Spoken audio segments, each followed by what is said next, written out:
Kami mengucap syukur pada siang hari ini ya Tuhan, karena kami percaya bahwa kehadiran kami di dalam Zoom meeting ini bukan sekedar rencana manusia, tapi Allah sedang menyatakan sesuatu kepada kami melalui pertemuan virtual ini.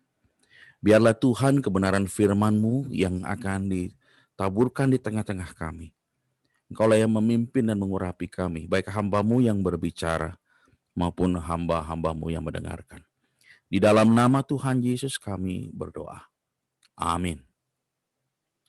Shalom, selamat siang saudara-saudara yang dikasihi oleh Tuhan. Siang hari ini saya akan membagikan firman Tuhan yang saya ambil dari kitab Hakim-Hakim. Ya, Hakim-Hakim pasal yang keempat, ayat yang pertama sampai dengan ayat yang ke-9. Ya. Hakim-Hakim pasal yang keempat, ayat yang pertama sampai dengan ayat yang ke-9. Kalau sengaja saya nggak tulis di sini, ya, supaya kita jangan hanya model gadget, tapi juga modal Alkitab. Ya. Hakim 4 ayat 1 sampai dengan ayat yang ke-9.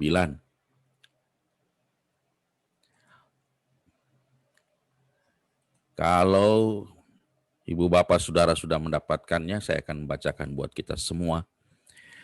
Setelah Ehud mati, orang Israel melakukan pula apa yang jahat di mata Tuhan. Lalu Tuhan menyerahkan mereka ke dalam tangan Yabin, Raja Kanaan, yang memerintah di Hazor. Panglima tentaranya ialah Sisera, yang diam di Haroset Hagoyim. Lalu orang Israel berseru kepada Tuhan, sebab Sisera mempunyai 900 kereta besi, dan 20 tahun lamanya ia menindas orang Israel dengan keras. Pada waktu itu Deborah, seorang nabiah istri Lapidot, memerintah sebagai hakim atas orang Israel.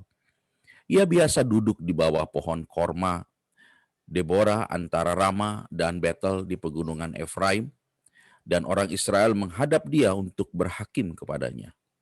Ia menyuruh memanggil Barak bin Abinoam dari Kades di daerah Naftali, lalu berkata kepadanya, "Bukankah Tuhan Allah Israel memerintahkan demikian? Majulah, bergeraklah menuju Gunung Tabor dengan membawa 10.000 orang Bani Naftali dan Bani Sebulun bersama-sama dengan engkau. Dan aku akan menggerakkan Sisera, panglima tentara Yabin, dengan kereta-keretanya dan pasukan-pasukannya menuju engkau ke sungai Kison, dan aku akan menyerahkan dia ke dalam tanganmu." Jawab Barak kepada Deborah, "Jika engkau turut maju, aku pun maju. Tetapi jika engkau tidak turut maju, aku pun tidak maju."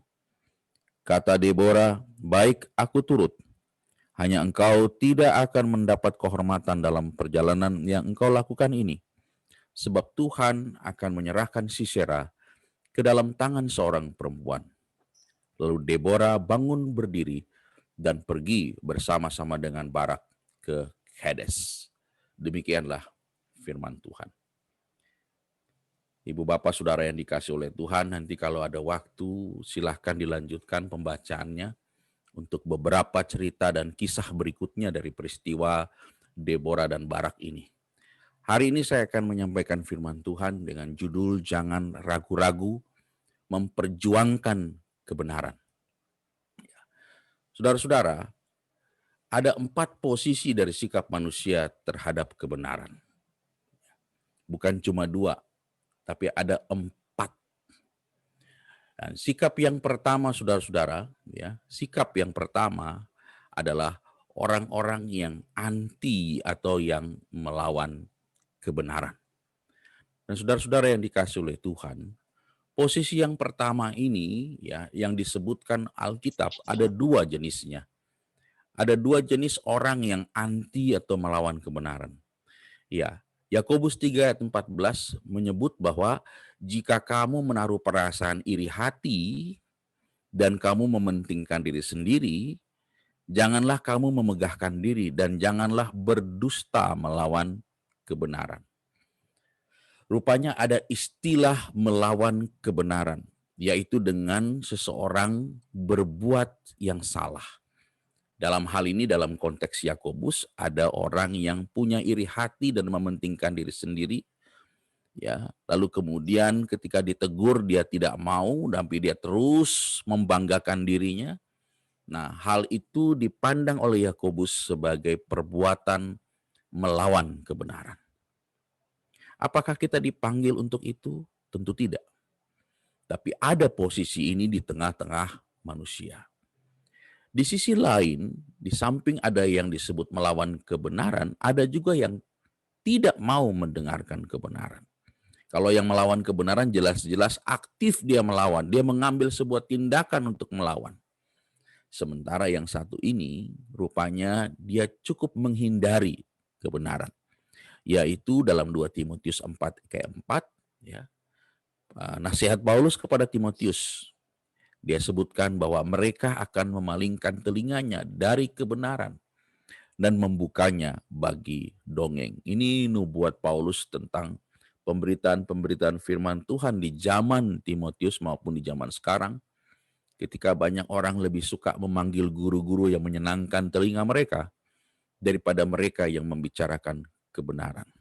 Nah, akibatnya para pendengarnya nggak suka akan kebenaran. Ini yang disebut dengan tidak mau mendengarkan kebenaran.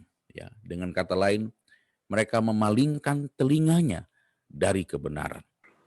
Jadi orang yang ada di dalam posisi pertama adalah orang yang anti atau yang melawan kebenaran ditunjukkan dengan 2 ciri, yaitu melawan kebenaran dengan tindakan yang jahat atau dengan cara mengabaikan atau tidak mau mendengarkan kebenaran itu disampaikan. Kalau kita jumpa ada orang-orang di gereja, ya, ketika disampaikan bahwa dia sudah melakukan kesalahan, tapi dia tetap ngotot, ini adalah orang-orang yang melawan kebenaran sekalipun mereka mengaku Yesus sebagai Tuhan dan jalan dan kebenaran dan hidup. Tetapi tindakan mereka sedang melawan kebenaran. Hal yang sama juga kita jumpai ketika Herodes mengambil Herodias. Ya, Herodias itu istri daripada Herodes Filipus. Ya, tetapi iparnya, ya, atau adik daripada Herodes itu sendiri namanya Antipas. Ya, dia naksir juga sama perempuan yang sama. Akhirnya Herodes Filipus pergi ke luar negeri dan tinggal di luar negeri. Herodes Antipas menikahi Herodias. Yohanes Pembaptis bilang itu tidak halal, itu tidak benar. Tetapi apa yang terjadi? Herodias menantang Yohanes. Bahkan dia mencari kesempatan pada akhirnya untuk membunuh Yohanes. Ini adalah orang-orang yang melawan kebenaran. Sementara orang-orang yang tidak mendengarkan kebenaran adalah orang-orang di zaman Yesus ketika Yesus mengajarkan banyak hal tentang firman Tuhan. Mereka justru mempertanyakannya, melawannya, membantahnya. Dan kalau ada orang juga dinasihati di zaman sekarang atas perbuatannya yang keliru, tetapi dia menolak untuk menuruti teguran itu. Apalagi teguran itu berasal dari kebenaran firman. Maka orang itu sebenarnya sedang melawan kebenaran. Jadi saya tidak bicara mengenai pangkat jabatan seseorang di gereja atau di anggota lama gereja. Yang sekarang kita bahas adalah posisi dia bertindak dan bersikap, berpikir, berkata-kata. Apakah dia anti atau melawan kebenaran atau dia berpihak pada kebenaran?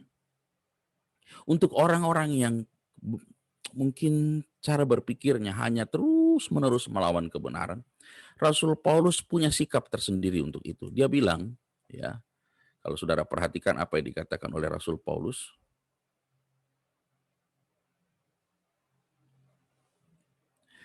Rasul Paulus berkata dalam 2 Korintus 13 ayat 8, karena kami tidak dapat berbuat apa-apa melawan kebenaran.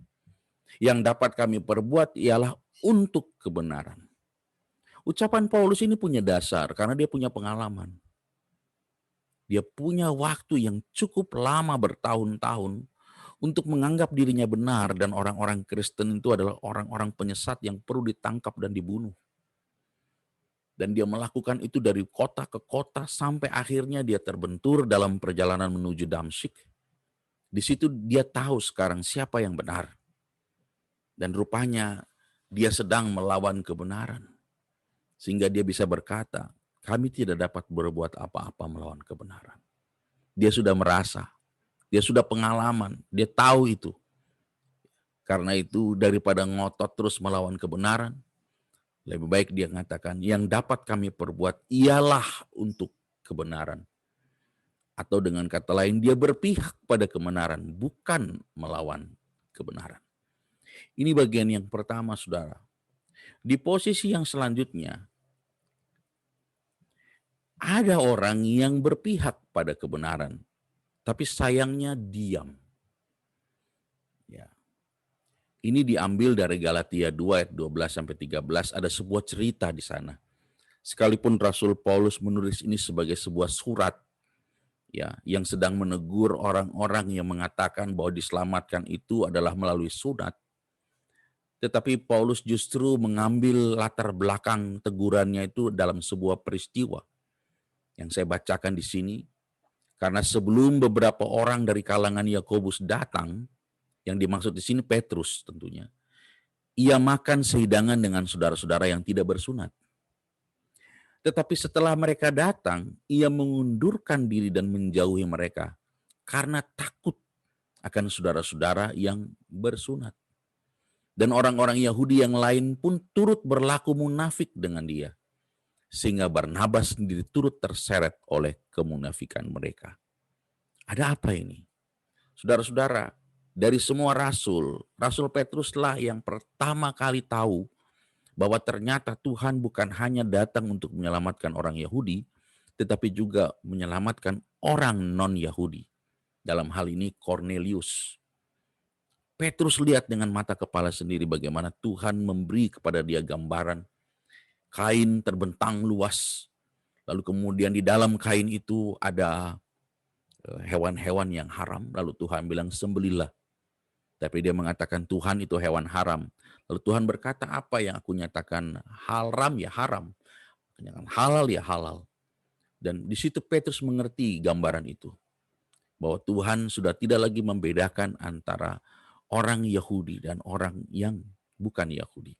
Jadi semua orang, kata Petrus, Allah merindukan adanya keselamatan. Namun dalam prakteknya ketika mereka ketemu di Galatia, tadinya cuman ada Paulus, Petrus, ya, Barnabas, lagi ngobrol-ngobrol. Dan kebetulan mereka makan sama orang-orang yang tidak bersunat, artinya orang Kristen Yunani, orang Kristen dari orang Latin yang sama sekali nggak ada dasar Ibraninya. Tiba-tiba dari jauh datang, yaitu teman-temannya Yakobus, yang asli jadi Kristen tapi latar belakangnya Yahudi. Melihat dari jauh begitu, Petrus tiba-tiba, kalau di sini mungkin Petrus tiba-tiba ke toilet, tidak ikut makan. Ya, nggak lama Barnabas juga ikut ke belakang. Ya, mereka nggak mau dilihat duduk satu meja dengan orang yang tidak bersunat. Mereka takut.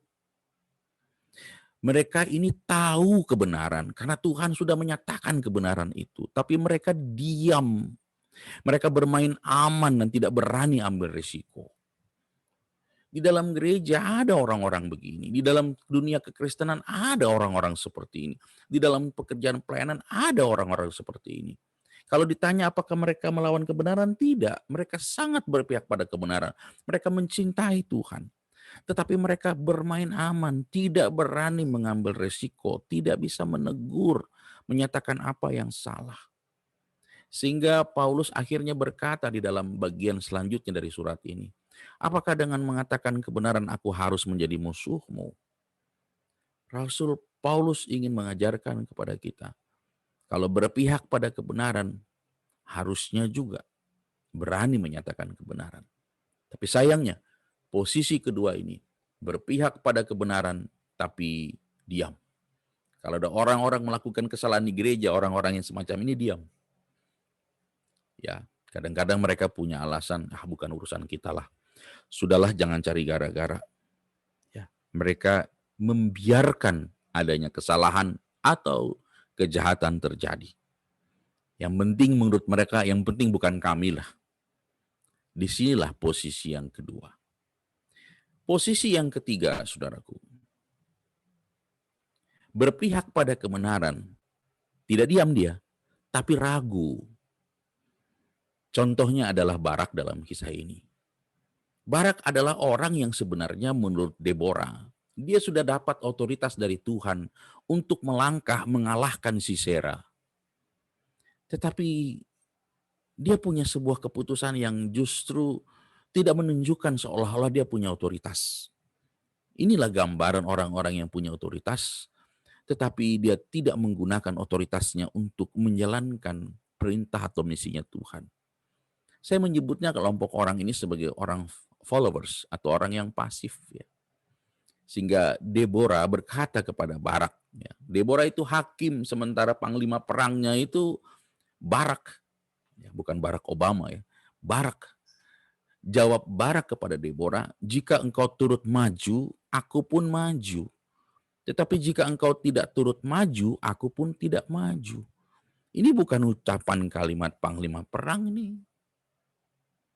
Ini kayaknya ya followers. Kalau engkau pergi, aku ikut pergi. Ya. Mereka orang-orang yang berpihak pada kebenaran. Mereka menerima kebenaran. Mereka mendapatkan vision dari Tuhan. Tapi mereka ragu untuk melakukannya. Kalau yang pertama tadi, diam, melarikan diri. Kalau ini ada di persimpangan seolah-olah. Tidak berani mengambil sikap. Ya, ragu, bimbang, ini ada apa? Ya, harusnya kalau orang berpihak kepada kebenaran, jangan pernah ragu. Ya. Yohanes Pembaptis pernah mengalami hal yang sama. Ya. Ketika dia pertama kali menginjil, luar biasa, dia berani. Bahkan dia berani tegas menghadapi siapapun. Tetapi ketika dia sudah ada di penjara, dia mulai ragu. Sehingga dia mengutus ya, murid-murid Yesus yang kebetulan menjenguknya untuk bertanya kepada Yesus, engkaukah orangnya? Dan apakah ini misi yang sebenarnya? Kalau memang misi yang sebenarnya, kenapa saya harus membusuk di penjara? Kira-kira begitu pertanyaannya. Ya. Dan sebenarnya, ya, jawaban Yesus itu meneguhkan dia sebenarnya. Tapi sayang, dia ragu. Kalau saudara dan saya berada pada posisi mengerti firman Tuhan, tanpa bermaksud menepuk dada seolah-olah kita ini yang paling benar, tetapi mengerti dengan benar, ini maksud firman Tuhan. Jangan ragu untuk melaksanakannya. Jangan tunggu orang lain untuk mengerjakannya. Karena Tuhan justru memakai orang-orang yang berespon benar terhadap kebenaran Allah. Kebenaran Allah itu jelas. Ya, dia tidak abu-abu, dia sangat jelas. Ya, kalau ada orang-orang yang sudah melakukan kebenaran, dia harus ambil sikap. Dan sikap yang dia ambil untuk mempertahankan kebenaran itu tidak salah. Nah, yang keempat, saudara-saudara, posisi yang keempat.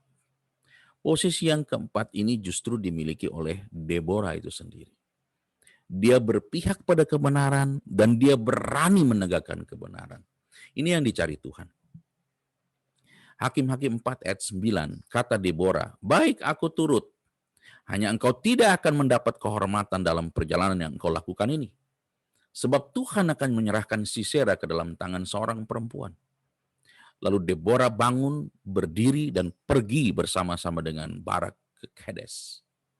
Saudara-saudara, Deborah justru menjawab tema kita. Kalau dikatakan jangan ragu-ragu untuk menegakkan kebenaran, Deborah tidak.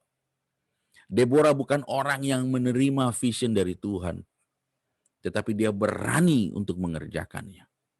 Dia bisa bilang, dia bilang sama Barak, kamu yang terima vision itu, harusnya kamu berani. Tapi dia katakan, baik aku turut. Kalimatnya seolah-olah Deborah followers. Baik aku turut. Tetapi di belakang kita akan melihat bahwa yang benar adalah dia mengatakan kamu tidak akan dapat penghormatan di sini. Karena Tuhan menyerahkan Sisera itu ke dalam tangan seorang perempuan. Dan Deborah bangun berdiri dan pergi. Artinya dia aktif, dia berani, dia percaya diri untuk mengerjakan kebenaran. Saudara-saudara yang dikasihi oleh Tuhan Yesus Kristus. Yesus Kristus yang adalah Tuhan dan Juru Selamat kita, tidak pernah mengambil posisi melawan kebenaran. Dia juga tidak pernah diam, sekalipun berusaha dibungkam. Dia juga tidak pernah untuk ragu-ragu, tetapi dia sangat tegas. Dia justru berpihak pada kebenaran dan dia berani menegakkan kebenaran. Karena dia sendiri adalah kebenaran itu sendiri. Berbeda dengan Pilatus. Ketika dia sedang mengadili Yesus, hatinya tahu Yesus tidak bersalah. Ya, ini masuk dalam komponen yang pertama tadi. Dia diam. Dia tidak berani mengambil risiko. Dia mencuci tangan. Sampai dia bertanya, apakah kebenaran itu? Saudara-saudara, dimanapun kita berada, kata kebenaran ini ya harus menjadi sesuatu yang harus ditegakkan. Kita bukan hanya menegakkan kebenaran di dalam pribadi kita. Kebenaran juga bukan hanya berlangsung di tengah-tengah keluarga kita. Tapi kebenaran juga berlangsung di gereja Tuhan, ya.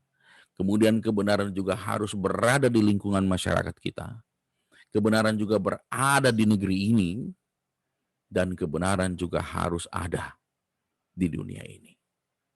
Soalnya sekarang adalah kita memegang Alkitab yang adalah sumber kebenaran.